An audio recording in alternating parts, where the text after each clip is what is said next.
El Señor en cierta ocasión dijo: el que se aferre a su propia vida la va a perder, y el que renuncia a su propia vida por mi causa la va a encontrar.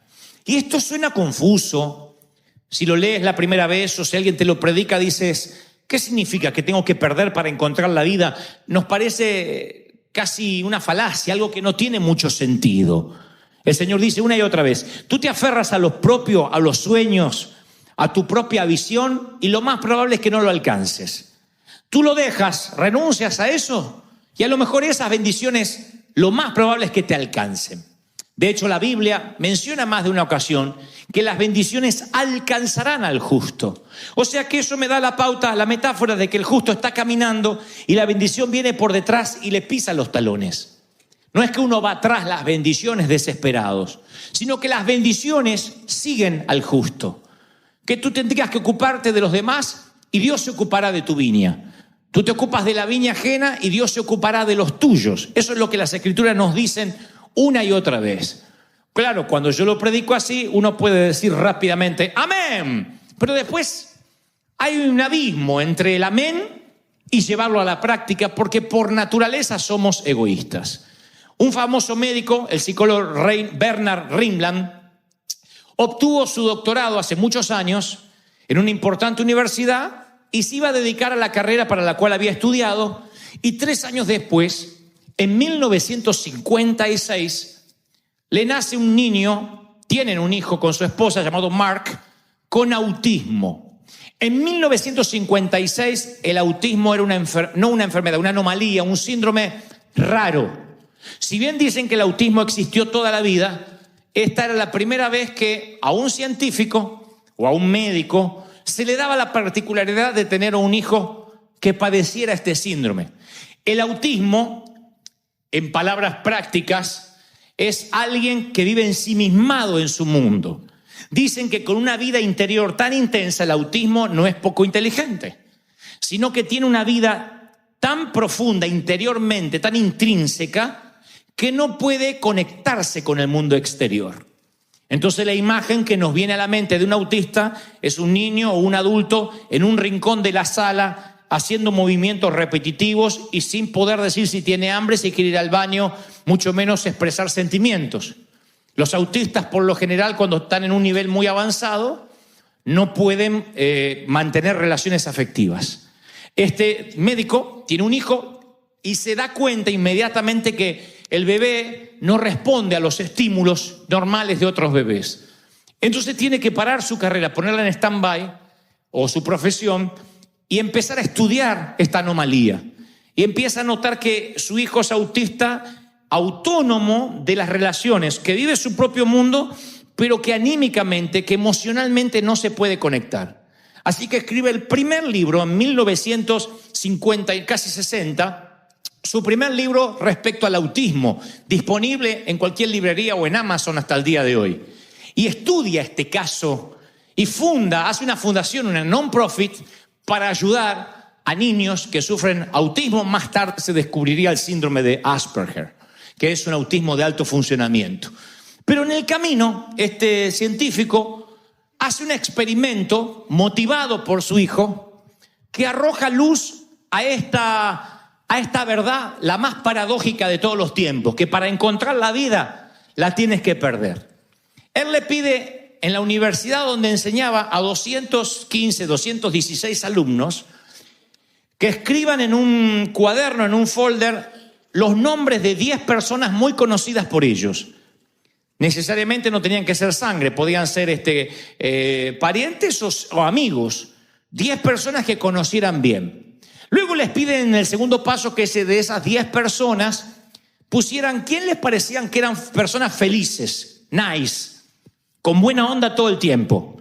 Y quién andaba con cara de bautizado en limón, amargado. Porque uno pone las 10, si yo hiciera el experimento hoy y te dijera, piensa en 10 personas que conozcas, tú dijeras fulano, mengano, después diría de esos 10, ¿quiénes crees que viven felices? ¿Y quiénes crees que no? Así que hacían un tilde verde los que creían que eran felices y un tilde rojo los que creían que estaban amargados. Y el tercer paso de este doctor fue, ahora de esas personas coloquen allí quienes ustedes piensen que son generosos, dadivosos, y quienes piensan que son egoístas. Inmediatamente el resultado asombroso es que todas las personas que sin saber, sin pensar si eran egoístas o dadivosos, habían puesto que eran amargados, esos eran los egoístas, personas amargadas. Y los que se veían felices o que en uno reconoce inmediatamente, este es un tipo feliz, esta es una mujer feliz, de pronto lo conectaban con que era generosa y decía, quizá esa sea la razón. Y arriba la conclusión de que los que se dedican a hacer solo aquello que los hace felices, los que solo piensan en sí mismos, que se supone que buscan la felicidad, son los más amargados. Y aquellos que se dedican a ser felices a los demás son los que más felices viven, a lo mejor los que menos tienen. Esto es lo que descubre este médico al darse cuenta que el autismo no es solamente aquel que tiene un síndrome o un desbalance cerebral. El autismo también puede ser emocional y espiritual. Hay muchos que pueden que estén sentados bajo este techo hoy y durante años son autistas, o sea, piensan en sí mismos, ensimismados en lo que le da título a este mensaje. ¿Y yo qué gano con esto? La famosa frase, ¿y yo qué gano con esto? Era la primera frase que se me venía, porque yo vengo de ahí también, ¿eh? Miren que yo no orino agua bendita y me vengo a hacer el santo de la espada aquí. Yo vengo de ahí. Yo vengo de un contexto, le contaba a los hermanos en el primer servicio, de mucha pobreza, de mucha escasez, donde todo costaba mucho. No, yo heredaba las mochilas de mis hermanos mayores, la ropa de mis hermanos mayores, de verdad no teníamos. De verdad compartíamos hasta los calzones, literalmente. Ya cuando estaban demasiado rotos y no había dónde remedarlo, bueno, mamá por vergüenza nos compraba otro, pero grande, para que le dure a los que venían después. De ahí vengo. Todo tenía que cuidarse. Y eso a veces puede generar una mente no solo de escasez, sino una mente egoísta. Una mente de que si hay 4 porciones de pizza, estoy pensando cuántas me tocan a mí. ¿Y yo qué gano con esto? Y eso empieza a cambiar el chip de nuestra mente y un día nos volvemos autistas emocionales. Un día nos volvemos en alguien que solo está buscando el yoísmo, el egoísmo. Quiero que Dios me bendiga, quiero que Dios me dé, quiero que Dios me prospere, vengo para comprarme la casa, vengo para que mis hijos estén bien, venimos a recibir. Cuando hay que dar, nos cuesta. Nos sembramos y la palabra dice que al final de la vida estamos cada vez más tristes, más amargados. Estamos apesadumbrados porque buscar la propia felicidad es como la zanahoria que le ponen al caballo para que corra. En realidad el caballo nunca alcanza la zanahoria. Y este descubrimiento del médico que tenía el hijo autista no le hizo falta a Jesús para saber cómo actuar. Jesús no necesitó un respaldo científico para decir, el que se aferre a su propia vida la va a perder. Y el que renuncia a su propia vida por mi causa la va a encontrar. Hagamos un pequeño paréntesis y no se me distraigan ahora. Si tienes más o menos mi edad o un poco menos, es probable que nunca te olvides qué estabas haciendo el 9/11, el 11 de septiembre del año 2001. Todo el mundo sabe qué pasó ese día. Todo el mundo sabe qué pasó el 9/11, ¿no es cierto? Hayas que vivieras acá o hayas estado en El Salvador, en Colombia, en México, todo el mundo debe recordar qué estaba haciendo esa mañana cuando las noticias lo impactaron por la radio, cuando salió por la televisión. Yo me acuerdo dónde estaba, qué estaba haciendo, hasta qué desayuné. Yo no vivía en este país, estaba en Argentina, pero impactó mi vida de manera tal, fue lo más cerca a una guerra que yo había visto vía satélite por primera vez. Así que recuerdo cómo estaba, qué estaba haciendo y con quiénes estábamos en la sala. Dicen que estos acontecimientos, cuando son así de golpe o cuando son fuera de lo común, quedan grabados en la memoria para siempre, y los especialistas se refieren a estos momentos como puntos calientes, como momentos que se te fraguan en la memoria. A ver, no solo el 9/11, vamos a lo personal. A lo mejor se te grabó en la memoria el enterarte de una muerte de un ser querido. He hablado con familias de personas que dicen, nunca más olvidé el sonido del teléfono de ese día. Era la madrugada, el teléfono no paraba de sonar, dije, tiene que ser equivocado. pero me agarró una sensación extraña cuando levanté y me dieron la noticia del accidente. Y se le grabó a fuego el sonido del teléfono más que otros acontecimientos. A lo mejor es un acontecimiento lindo que se te graba a fuego. A lo mejor, como decía en el servicio primero, alguien se te arrodilló, algún sapo queriéndose convertir en príncipe te miró así y se te grabó a fuego, especialmente porque no saliste corriendo y aceptaste. Se te grabó a fuego cuando te propusieron matrimonio o no. O cuando te dijo ella, te presento a mi mamá, y se te grabó a fuego esa imagen como... Bueno, el cerebro libera una sustancia química llamada glutamato. No se lo olviden porque es importante. Entonces dicen, ¿qué suma esto? Bueno, ahora van a ver. El glutamato es una sustancia que ayuda a que el proceso mental no lo deje pasar. Como si fuera una computadora que dice, ojo, que esto es importante, no lo olvides, agéndalo. El cerebro es tan inteligente, noten la creación del Señor, que se genera una sal, por decirlo de alguna forma, un químico, una sustancia, glutamato, que hace que se te fije en la memoria, porque esos acontecimientos son los que van a determinar tu personalidad.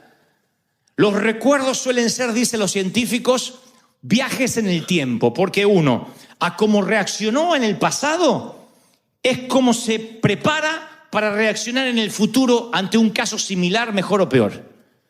O sea que los recuerdos van definiéndote como persona. La persona en la que te estás convirtiendo día a día tienen que ver con los recuerdos. Por eso es que Dios nos habla de sanidad interior, sana nuestras heridas de niños. A veces Dios nos habla respecto a cuando nos rompieron el corazón hace 20 años. Hay un evangelio que se predica por ahí que dice, todas las cosas son hechas nuevas, se terminó. Pero Dios no te borra el cerebro. No es que uno se levanta el bautisterio y queda el cerebro flotando ahí, aunque a veces pareciera que algunos sí lo hicieron. No es eso. Uno nace a una nueva vida y después uno tiene que prepararse a que Dios haga una obra. Por eso dice la palabra que vamos creciendo conforme a la estatura de la plenitud de Cristo. Todos los días vamos creciendo y desaprendiendo cosas que nos marcaron, dejando que de lado traumas para que esos traumas no nos definan en nuestro comportamiento. Todo tiene que ver con el entorno, más que con la sangre. Porque este también es un debate de algunos que dicen, bueno, si Cristo me hizo una transfusión de sangre, si Cristo cambió mi ADN. Sí, pero hay algo que se llama entorno.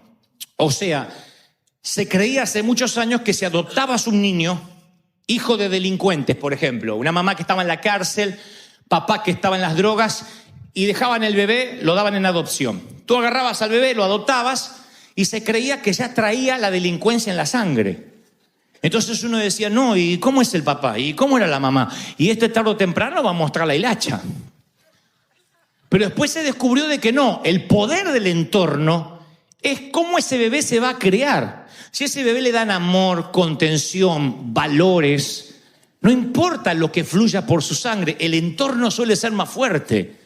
Y se va grabando a fuego, el niño desde pequeño, cada vez que ve algo importante, ve cómo se respetan sus padres, ve los valores que se predican en su casa, que su papá nunca falta a la iglesia aunque haya Super Bowl. Se libera el glutamato y al niño se le graba en la mente algo que no va a olvidar ni en su época adulta. Instruye al niño en su camino y cuando fuera adulto no se apartará de él. La instrucción, la impartición genera un adulto de bien. La impartición, lo que estamos haciendo ahora en el primer piso a los niños, no es un daycare, no es que los tenemos atados para que tú disfrutes. Es una impartición. Los bendecimos, los instruimos y cuando a ellos les toque enfrentar la vida abriéndose paso en el camino adulto, se van a recordar de cosas que se le grabaron aquí. Cuando oraban y Dios hacía milagros, cuando la presencia de Dios lo tocaba a los 7 años, no se les va a olvidar más. Se graban. Entonces la neuroquímica es como que cimenta un recuerdo en el cerebro y no te lo olvidas más. Entonces la cabeza no es solamente para almacenar datos y recuerdos, es para determinar cómo nos vamos a mover en el futuro. Y hay una creciente investigación de científicos que siguen investigando y dicen, sí, las cosas que nosotros recordamos cambian las personas que somos, cambian nuestra manera de actuar, cambia nuestra manera de comportarnos, nuestros hábitos. Tiene que ver con esas cosas que nos marcan. ¿Hasta ahí fui claro? ¿Sí o no? Bueno, el Señor, que junto con su Padre crearon al hombre, sabía cómo implantar en el cerebro conceptos y principios de modo que la gente no lo olvidara más. Y ahora está en una noche común donde Cristo camina por la tierra, va a implantar en el cerebro de 12 hombres algo que no solo nunca ellos podrán olvidar, sino que pasará de generación en generación hasta el día de la fecha. Cambiará el paradigma del ser humano, la manera de pensar. En una cultura donde todo es ojo por ojo, diente por diente, si este te saca un diente, arrancale la muela a juicio de un cachetazo. Te deja tuerto, le quitas el... Así era como la mafia. Me matás un hijo, te mato otro.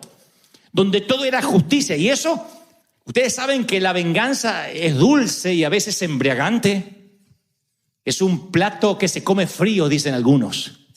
Siéntate en el umbral de tu puerta y verás pasar el cadáver de tu enemigo. ¡Oh!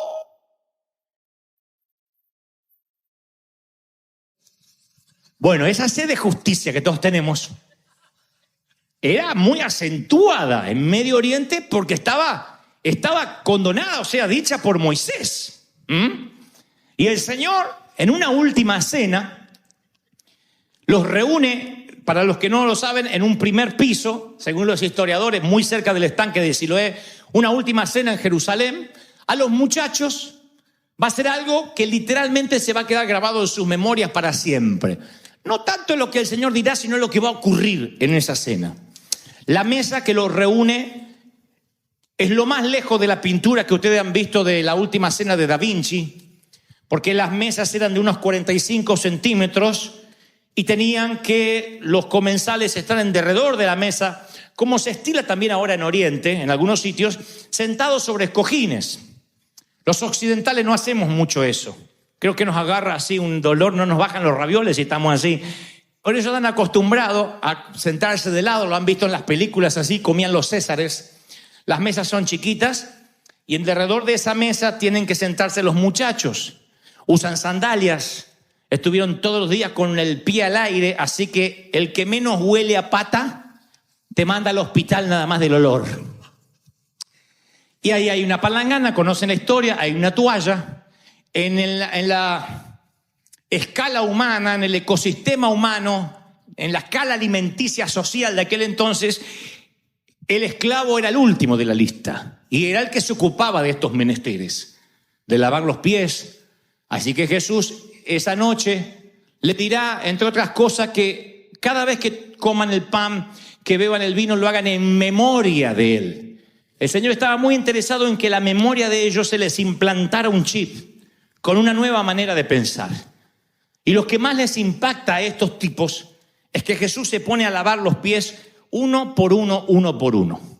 Ahora, yo cuento esto y la mayoría está sintiendo con su cabeza, pensando, bueno, yo sabía esa historia, sí, es una muestra de humildad. Pero la brecha cultural que nos separa de Medio Oriente nos hace perder el sentido de lo que allí ocurrió. Lo que fue terapia de shock, fue algo choqueante para ellos. El Señor le estaba diciendo a esos tipos que no importaba la posición social, ni el qué gano yo con esto. Porque ellos fueron a la mesa sintiéndose en los tapones del océano. La última Coca-Cola del desierto, el último taco de Tijuana. Ellos sentían la última arepa ¿de dónde? De Venezuela, de Colombia. Al final están en discusión de dónde son. El último asado de Argentina. Ellos se sentían como que el Señor ese día iba a repartir los puestos. Los tipos estaban queriendo acaparar poder. Si uno lee el contexto de la historia, va a descubrir que discutían qué posición le tocaba a cada uno. De hecho, aparece hasta una madre de los discípulos. Los discípulos eran tipo grande, no eran niños. Uno se veía de discípulo, somos ovejitas muy alegres. No, eran tipo, con pelo en las patas. tipo barbudos. Y una mamá va a hablar con el Señor. Cara dura, la hermana. Cara dura. Le dice, Señor, vengo a hablarte en nombre de mis hijos. Yo digo, está bien, la mujer puede ser una igualada, puede ser una grosera, desubicada. Hay de todo en la viña, menos uvas. Eso es así. Pero los hijos no se morían de vergüenza delante de Pedro, delante de Juan. Ahí vino mamá. La mamá dice, Jesús, maestro, cuando vengas en tu reino, ¿podría haber una posibilidad de que mi hijo esté a la derecha y mi otro hijo esté a tu izquierda? Quisiera un lugar privilegiado para ellos, porque son hijos especiales, como toda madre, son hijos muy especiales. Y el Señor le dice, no, acá el que se quiera sentar primero va a ser el último. Desvergonzado mandaron a la mamá. Y ustedes leen y hay un intento continuo, constante de los muchachos, de los discípulos, de acaparar poder. Porque algunos ni entendían que el Señor venía a instaurar el reino de los cielos. Algunos creían que el Señor venía a desafiar al imperio, a Roma. Y que lo que hablaba de libertad era una suerte de Che Guevara, de revolución bolivariana. Que lo que iba a hacer es tirar abajo al César, ponerse en el trono y gobernar Jerusalén. Eso es lo que creían los muchachos. Entonces Pedro decía, bueno, a lo mejor me agarro un puestito de algo, a lo mejor me dan un comité, a lo mejor me dan algo en la política, como muchos politiqueros que hay en América Latina, que el amigo sube al poder y acomoda a todos los parientes. Este dijo que yo sé que en México y en Colombia no pasa, ni mucho menos en El Salvador, pero en Argentina sí, que acomoda a todos los parientes. Entonces, estos muchachos que estaban ahí deseosos de poder, un día el Señor dice, les voy a liberar la sustancia glutamato de la mente. Les voy a marcar, ¡pac!, a fuego, y pone un punto caliente en su memoria y les lava los pies. Y el castillo de naipe a estos tipos se les viene abajo. Porque ellos lo que menos querían compadecerse de los demás. Ellos querían siempre ser guaruras, proteger esa relación con el maestro, que nadie llegue al maestro, ni siquiera los niños, más que ellos. ¿Cuál es la barrera que nos impide ser generoso? El miedo. El miedo a perderme algo que me merezco ganar. El miedo nos obliga a buscar ventaja. El miedo de decir, bueno, pero ¿yo qué gano con esto? Si yo no pienso en mí, ¿quién piensa en mí? Y el Señor dice, no, aquí el Hijo de Dios no vino para ser servido, sino para servir. ¡Wow! Quien creó los planetas y acomodó el cosmos es quien debería ser servido. Y Él dice, no, yo vengo a servir, no a ser servido. Y claro, se genera el reino del revés. El reino del revés, como decía el apóstol Chabelito. Algunos no saben lo que hablo, no, pues ya cada vez la edad cada vez son más jóvenes, pero algunos viejitos deben saber lo que hablo, ¿no? Bueno, la cosa es que el reino del revés es que el que quiere ser primero será último. Y ese chip no cambia fácil. Hay unos investigadores que en una zona rural de Colombia, hace muchos años, tratando de probar esto, si el egoísmo es parte de nuestra naturaleza, le pidieron a un grupo de gente, le dijeron que tenían que buscar leña para soportar un invierno muy crudo de 3 meses, pero que quisieran los cálculos para que no les faltara leña, pero que tampoco juntaran leña de más, porque si juntaban leña de más, por las dudas, la deforestación iba a ocasionar que el agua no fuera tan potable. Entonces uno, al juntar leña de más, perjudicaba el agua potable, entonces estaba haciendo que otros no tuvieran una mejor calidad de vida. Confiando en el buen corazón de la gente, le dijeron vayan y recojan leña. Un grupo selecto que eran pruebas científicas sin saberlo. Así que muy poquitos iban y juntaban lo necesario. La mayoría llenaba sus trocas de leña, sus galpones de leña. Y algunos de las esposas o el esposo le decía, pero nos dijeron que no juntemos de más. Ah, ¿qué me importa el agua potable? Yo no me voy a morir de frío. Había un montón de gente que tenía la mentalidad, ¿qué gano yo con esto? ¿Qué me importa el agua potable? Yo de frío no me voy a morir. ¿Cuál era el miedo otra vez? No quedarse sin nada de aquello que necesitaban. Eso está en nosotros. Pero me incluyo. Yo no vengo a decir, yo soy el perfecto, que no soy egoísta. Muchas veces yo tiendo a pensar en mí mismo. en una carretera, si hay lugar para pasar, uno paso rápido, diciendo, bueno, y los demás que esperen. Eso está en uno, en nuestra naturaleza, buscar nuestra propia satisfacción. O sea, es muy raro que digamos naturalmente, ¿y qué gana el otro? ¿Cómo puedo bendecir? Por eso el efecto de shock de Cristo, lavándole los pies a los muchachos, los dejó turulatos, los dejó así. No lo podían creer. No podían ni tragar el pan porque se veían los pies limpios. Un par de esos pies estarían en el patio de Caifás en un ratito entregándole. La mayoría de esos pies iban a estar otra vez llenos de polvo, escapando lo más lejos de la cruz. ¿Saben la culpa que tenían? Y el Señor se los había lavado. El Señor se los había limpiado, sabiendo ya de la mugre que iban a volver a contaminar esos pies. Cambió la manera de pensar, cambió el que yo gano yo con esto. Rompió eso instintivo que todos tenemos de anteponer nuestros intereses antes que el resto, por lo menos en los discípulos. Porque si queremos amar como Jesús, tenemos que anteponer las necesidades de los demás antes que las nuestras. Y Jesús mostró el camino cómo hacerlo. En los tiempos de Jesús, el Imperio Romano, que era el gobierno de facto del momento, el gobierno por imposición. Recuerden que los que no conocen mucho de historia antigua, Roma no fue un gobierno electo, no fue por votación que tenían al César. Vinieron, plantaron la bandera y entre los griegos, los imperios de la época, uno de los romanos eran los mejores, los menos tiranos. Pero impusieron su himno, su bandera, su moneda y a partir de ahora todos están bajo el imperio y bajo nuevo rey o nuevo procónsul o el gobernador que sea. Y ellos habían puesto una ley que si un soldado venía y veía a un judío, le podía dar toda su mochila, sus armas, sus municiones y obligarlo a caminar 1,5 kilómetros, cargando sus pertenencias para que el soldado descansara, porque era parte del soldado de la Pax Romana y tenía que merecer el descanso. Ahora, la ley no decía, siempre y cuando el que carga la mochila no esté apurado, ni esté yendo al colegio, ni esté rumbo a la iglesia. No importaba, la ley era la ley. ¿Sabe la bronca que tenían los ciudadanos? Era la ley que más molestaba. No le molestaba tanto pagar impuestos como para... Gente llegaba tarde, gente perdía sus citas. Porque te agarraba un soldado y decía, a cargar esto. Le pasó a Simón de Cirene, que fue a curiosear qué pasaba con la turba y terminó cargando la cruz del Nazareno. Otros, con menos fortuna, no cargaban la cruz, cargaban la mochila, el bagaje de un soldado. Y un día en el Sermón del Monte, el revolucionario nazareno habla de la ley de la mochila. Y dice, imagínense la expectativa de todos, estaban todos ahí para empoderarse, aleluya, vamos a empoderarnos, gloria. Y Jesús los ve a todos así, expectantes por el empoderamiento.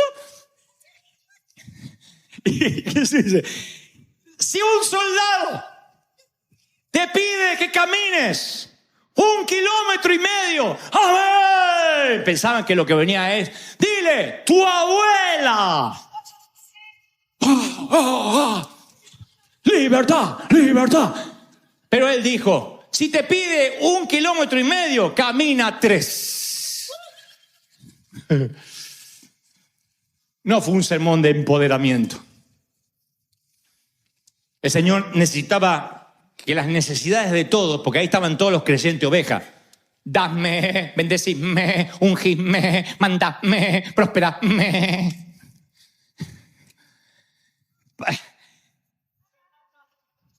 Para que esa mente cambiara, garantizado, tenían que empezar a dar más de lo que se le pedía. Ninguno dijo amén. Es injusto. Si tu jefe te paga mal, y tú estás, ve cómo me empodera, ve cómo me empodera. Si tu jefe te paga poco, trabaja del doble por lo mismo. Tú dices, no, este ya está hablando pavada.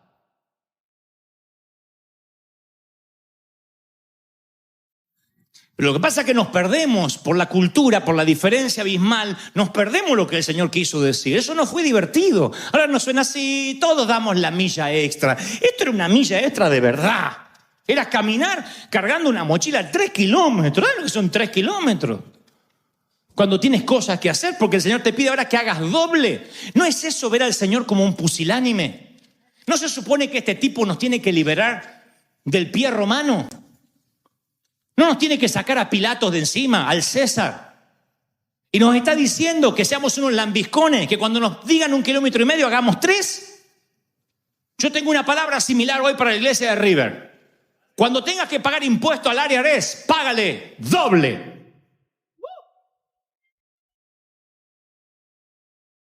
¿Ven que nadie dice amén? Lo que quiere es que digan que no hay que pagar, porque somos ciudadanos del reino, y que al César no hay que darle nada. No, él iba por el doble. Y eso choquea otra vez. Por eso llevaron a Cristo a la cruz. Por eso, aunque los romanos lo colgaron, los autores intelectuales, muchos eran esta gente. No se olviden que esta gente decía, ¡crucifícale! No cambió el público, ¿eh? Si ustedes vieron alguna película, no es que acá estaban los buenos comiendo la multiplicación de la comida. Son los que después gritaban que lo crucifiquen. ¿Cómo podía cambiar así?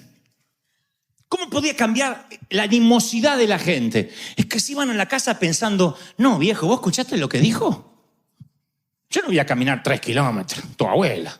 Me cuesta 1,5 kilómetros y a estos romanos sinvergüenza ahora hay que darle 3 kilómetros. Este está arreglado con el César. Este tiene alguna mordida. Porque a mí no me va a hacer caminar 3 kilómetros. ¿Y viste lo que dijo después?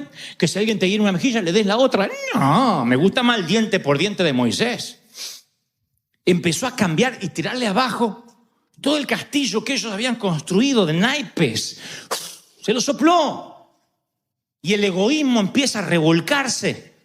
Y el Señor va más allá y dice, ama a tu prójimo como a ti mismo. Esto se reduce a tratar a los demás como te gustaría que te trataran a ti. ¿Y qué quiere uno? Generosidad, uno quiere respeto, comprensión. Hagamos una encuesta acá. ¿Qué es lo que quieres de la iglesia? Bueno, que en la iglesia me den amor, que en esta iglesia me den comprensión, que me atiendan cuando busque un pastor, que pueda saludarlo, que me pueda sacar fotos con él, que además me visiten, que porque pongo el diezmo me manden los boletos a Disney y a casa a través de FedEx. ¿Y qué das? Das lo mismo. Lo que está requiriendo de la iglesia o de la vida, ¿está a la altura de lo que das? No se vaya y me firma la Biblia ese hermano. El resto.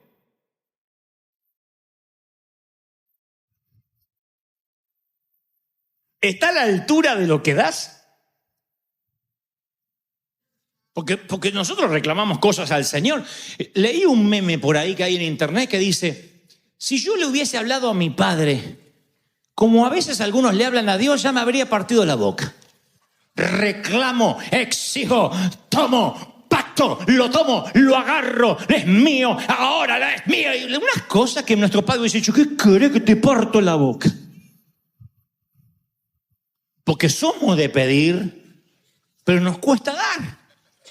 Nos cuesta sembrar. El evangelio es renunciar. El evangelio es decir, bueno, amar a mi prójimo como a mí mismo. Significa dar al otro lo que quiero que me den a mí. Y varias religiones piensan similar, aunque es diferente, porque amar al prójimo como a ti mismo se llama la regla de oro. Se usa en el marketing, se usa en las empresas, se llama la regla de oro, darle al cliente como lo que nos daríamos a nosotros. Amazon tiene esa filosofía. Dicen ellos, hay que darle al cliente lo que uno quisiera que le den. Surge de la regla de oro, escrita y acuñada por el Señor. Amarás al prójimo como te amas a ti mismo. Uno no sale a la calle sin lavarse los dientes, sin acicalarse, sin prepararse, sin hermosearse. Como uno se cuida, tiene que amar al otro. Y las religiones tienen algo similar, pero se llama reglas de plata, no es regla de oro. Le voy a explicar por qué. Confucio decía, el confucianismo dice, no impongas a otro lo que no elegirías para ti mismo. El hinduismo dice, no hagas a los demás lo que te dolería a ti. El budismo dice, no hieras a los otros de una forma que tú mismo encontrarías hiriente. Las religiones prohíben el trato injusto. O sea que la idea consiste en no hagas daño a nadie y nadie te va a dañar a ti. El cristianismo no es eso. El cristianismo a eso le agrega, no es solo evitar hacer daño, Tienes que activamente hacer el bien, que es diferente. Las religiones dicen, no te metas con nadie, no se meten contigo. Autismo emocional. Porque cuando yo digo, pero hermano, ¿qué estás dando para el Señor? Y hay gente que me dice, yo no le hago mal a nadie. Yo vengo a la iglesia, no me meto con nadie, no quiero que se metan conmigo. Y creen que están cumpliendo con ser un fiel servidor de Dios. Son los que suponen que ausencia de maldad necesariamente es bondad. Tú pasas por el lado de un homeless, de un mendigo, tú no lo pisoteas ni le escupes las heridas. Sigues caminando y dices, yo no le hice nada. ¿Hiciste bien? No, no hiciste bien. ¿Cómo que no hice bien si pude haberlo pisado con el auto y no lo pisé? Sí, pero ausencia de maldad no significa que fuiste bondadoso. Los que pasaron por al lado del que estaba tirado al lado del camino, antes del samaritano, no hicieron nada malo, pero fueron autistas, fueron indiferentes.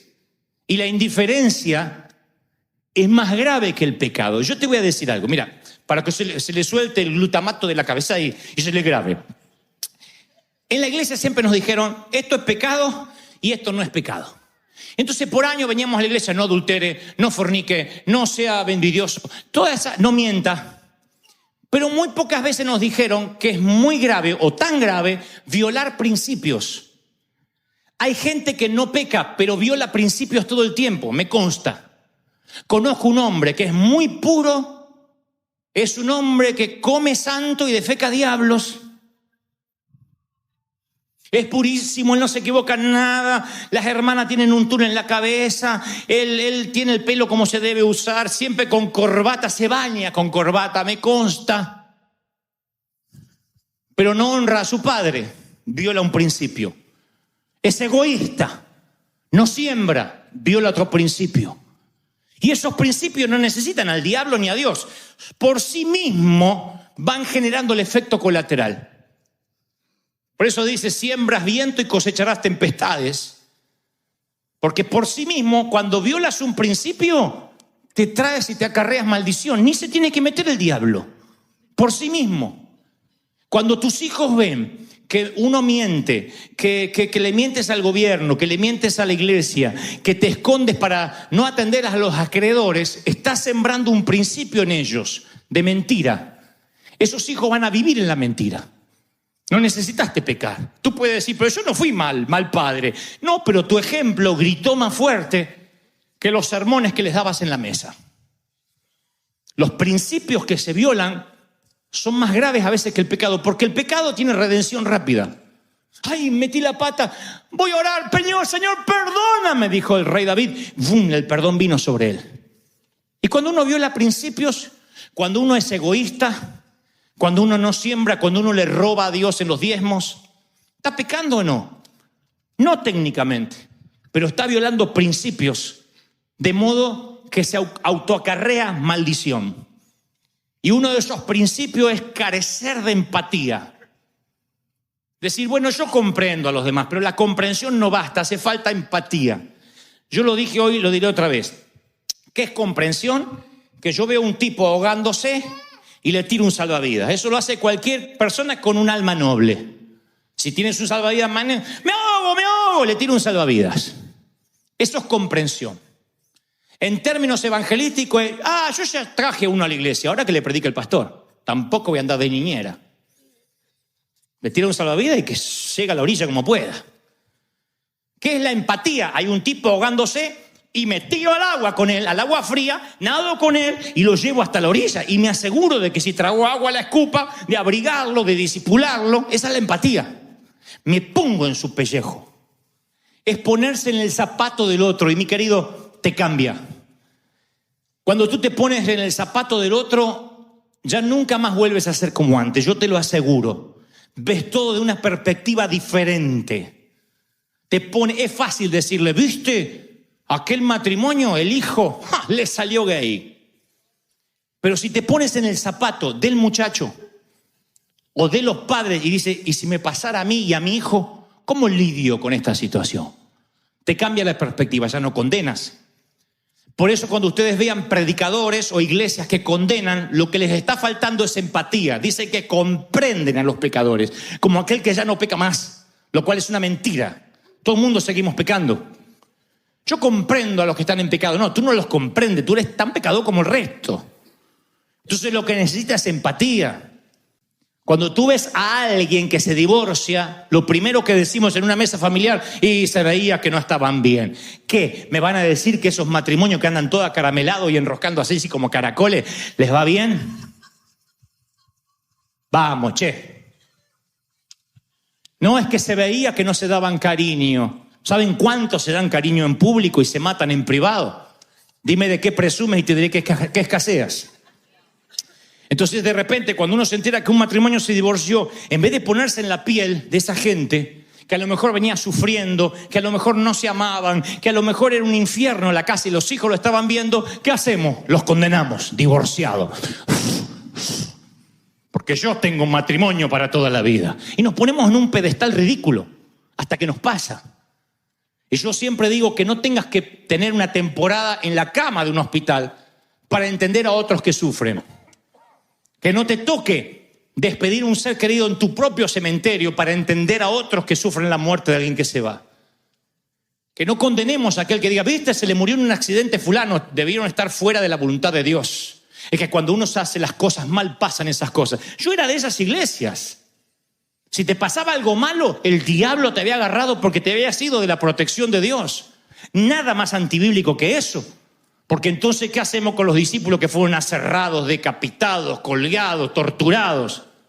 El mismo Pablo muriendo en una cárcel. ¿O creen que murió en un jacuzzi como Scarface?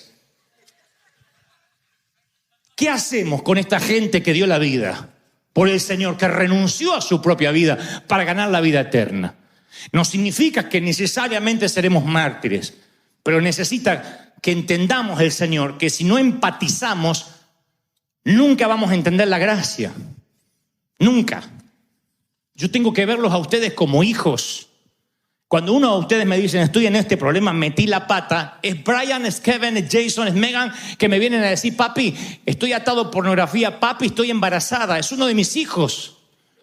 Nunca los vamos a condenar y ahora porque hiciste y caíste de la fe, te vamos a apapachar, te vamos a ayudar a salir adelante, vamos a ayudarte a que te arrepientas y que empieces otra vez. Eso es River, ¿están conmigo? Amén. Y cuando piensas en el otro, no saben. Ahora, esto de la empatía es un proceso, No es algo que puedes tachar de tu lista de actividades. Voy a ser empático. No, cuesta. Pero cuando aprendes con pequeñas cositas, no sabes el peso que te quitas de encima. No sabes lo feliz que uno es cuando uno empieza a decir, a ver qué puedo inspirar, a ver qué puedo dar. ¿Cómo cambia la vida si tu eslogan es, ¿qué gano yo con esto o a quién puedo ayudar? Cambia tu mañana, levántense un día, hagan un experimento si no me creen, un día. Tú dices, bueno, pero yo no me levanto y digo, ¿qué gano con esto? No, es una actitud que está inherente a ti, no te das cuenta, no nos damos cuenta. Pero un día sale a decir, hoy voy a dar, hoy voy a abrir los ojos, voy a caminar por la vida, ya tan solo eso, no tendríamos límite como iglesia si anduviéramos por la vida con los ojos abiertos. Si cuando vas al Starbucks, además de buscar tu café y decir, ¡hey! No me pusieron lo que pagué, la leche. En vez de estar pensando qué ganas con esto, mirar un poquito y vas a ver gente sola tomando café, algunos llorando, alarmas, predícame, háblame del Señor, ni los vemos. Estamos tan metidos en nuestro mundo que no vemos lo que el otro está necesitando. Cuando se invierten los papeles y empezamos a decir, ¿qué puedo dar? Y esto no es regalar dinero ni abnegación, Porque esto no es, a ver, todo el mundo viva en sandalias y sea como la Madre Teresa. No. Porque aquí también predicamos prosperidad y que eres cabeza y no cola y que eres dueño de tu propio negocio. Yo creo que Dios quiere que seas próspero. Dice la Biblia, si entrego mi cuerpo para ser quemado y no tengo amor, nada soy. Yo hablo de amor, no de regalar dinero o voy a abrir mi casa para los pobres, no eso. No hacerse la Madre Teresa. Hablo de relegar el primer lugar pensando a este le gustará lo que le hago porque es lo que me encantaría que hagan conmigo. Le preguntaron a un gran concertista, ¿cuál es el músico más difícil de conseguir en una gran orquesta? Y él dijo, el segundo violín. Porque primer violín quieren todos tocar, Pero encontrar un segundo violín, que es un violín de apoyo, que toque con el mismo entusiasmo que el primero, es casi difícil de encontrar. Todo el mundo quiere figurar. Yo no sé si estás dispuesto a cambiar. Yo sí. Cuando yo escribía este mensaje ayer, yo le decía al Señor que me cambie porque a la verdad en muchas cosas yo sigo siendo egoísta. Les conté de dónde yo vengo. ¿Cómo no voy a ser egoísta en ciertas? Gracias a Dios cada vez en menos perfiles, en menos aristas de mi vida, pero yo nací siendo muy egoísta. Peleamos con mi hermano por la última porción de pizza, por el último durazno en almíbar. Tal vez si hubiese tenido más recursos no habría sido tan egoísta. Imagino yo, aunque hay tantos ricos egoístas también. Pero a mí el motor, la escasez me hacía pensar de que teníamos que pelear por todo. Pero algo empezó a cambiar en mí cuando me doy cuenta que si yo tengo papel higiénico en mi casa, ya tengo mucho más que muchísimas familias de Venezuela, que muchísimas familias de África, que tienen que limpiarse el trasero con hierbas. Ya eso ya me pone como una persona agradecida. Yo no puedo ser egoísta y pelear por no tener el iPad del momento porque ya renovaron el iPhone y hace 3 meses que no lo puedo cambiar. De pronto lucho mucho para no volverme frívolo, para no volverme un tipo superficial. Porque a mí me pueden gustar los buenos trajes y vestir bien. El tema es si el traje me define, entonces seré un tipo superficial. Si la ropa me define, que cuando no tengo ropa ya me siento medio inseguro. Ahí es el problema, ahí es cuando nos volvemos superficiales, adictos a que algo nos ayude en la personalidad. No, nuestra identidad tiene que estar basada en Cristo. Y si nuestra identidad está basada en Cristo, estamos pensando cómo dar, cómo bendecir, cómo ayudar. Por lo menos no me quiero hacer el santo, pero esa es mi mente desde hace años. Y no ahora, de siempre. Empezamos a sembrar, a dar, a renunciar.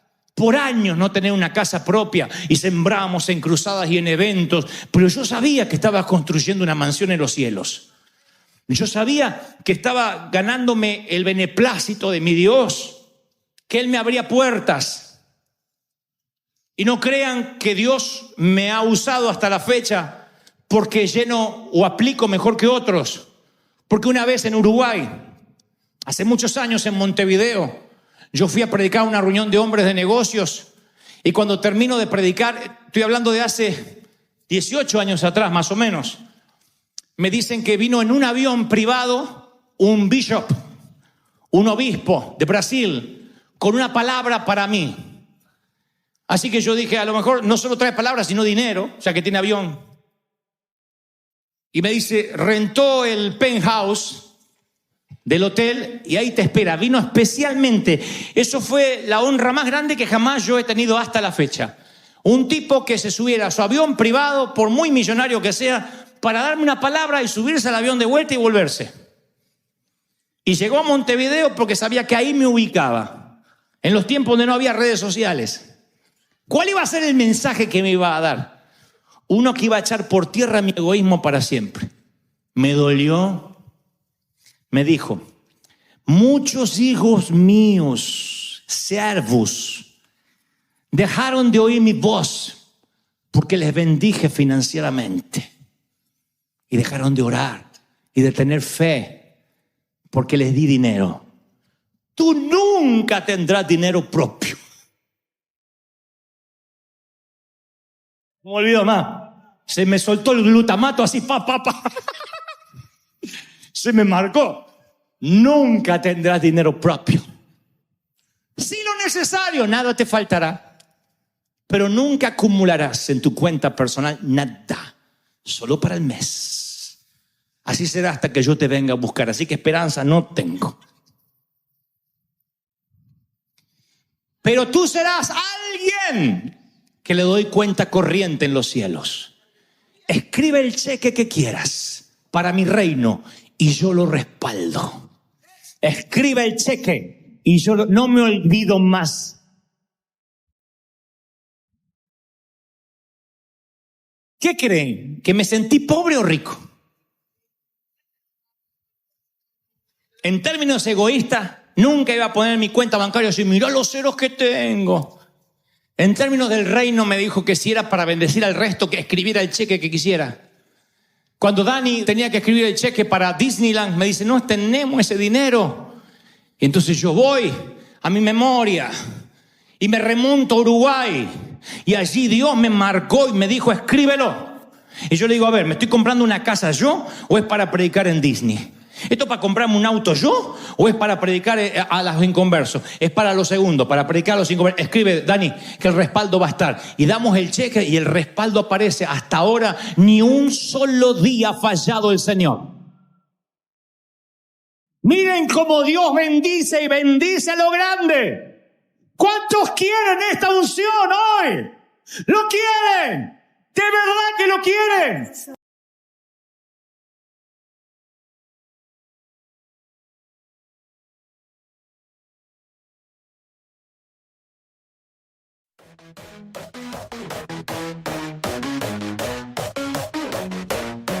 Murder, you're dead, and you're terminal. Phony, gatekeeper, too scared to pass. Running on empty, lost clear games. My heart was breaking, yet I took the blame. But something woke up deep in my soul. A quiet whisper that took control. Learned to stand, to hold my own. Say goodbye to things I know.